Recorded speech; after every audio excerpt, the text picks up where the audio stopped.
സമരത്തിൽ നമ്മൾ പല ഭാഗത്തു നിന്നുമുള്ള പ്രതികരണങ്ങളൊക്കെ കാണുന്നുണ്ട്. നടൻ മമ്മൂട്ടിയുടെ പ്രതികരണം, the youth are the true treasure of our nation. Listen to their voices, protect them, empower them. ഈ രാജ്യത്തിന്റെ യഥാർത്ഥ ശക്തി എന്ന് പറയുന്നത് നമ്മുടെ യുവതയാണ്, ചെറുപ്പക്കാരാണ്. അവരുടെ ശബ്ദങ്ങൾക്ക് ചെവി കൊടുക്കൂ, അവരെ സംരക്ഷിക്കൂ, അവരെ ശക്തരാക്കൂ എന്നതാണ് മമ്മൂട്ടിയുടെ ആഹ്വാനം.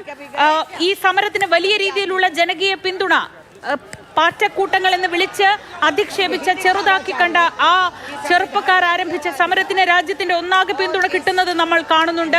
അവിടെയാണ് വളരെ പ്രസക്തമായ ഒരു സന്ദേശവുമായി ഇപ്പോൾ മമ്മൂട്ടി എത്തിയിരിക്കുന്നത്. പ്രതിപക്ഷം ഒന്നാകെ തെരുവിലിറങ്ങുന്നു.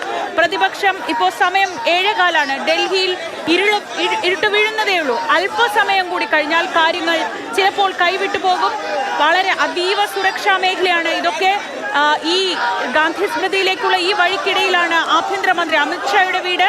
ഇങ്ങനെ അതീവ സുരക്ഷാ മേഖലയിൽ രാജ്യത്തെ പ്രതിപക്ഷ ഒന്നാകെ ഒരു പ്രതിഷേധവുമായി ഇറങ്ങിയാൽ അതിനെ എങ്ങനെ നിയന്ത്രിക്കും? അതിനെ തടയാതിരിക്കാൻ അവർക്കാവില്ല. പക്ഷെ എങ്ങനെ തടയും? ഇതൊരു വലിയ ചോദ്യമായി അവശേഷിക്കുകയാണ്.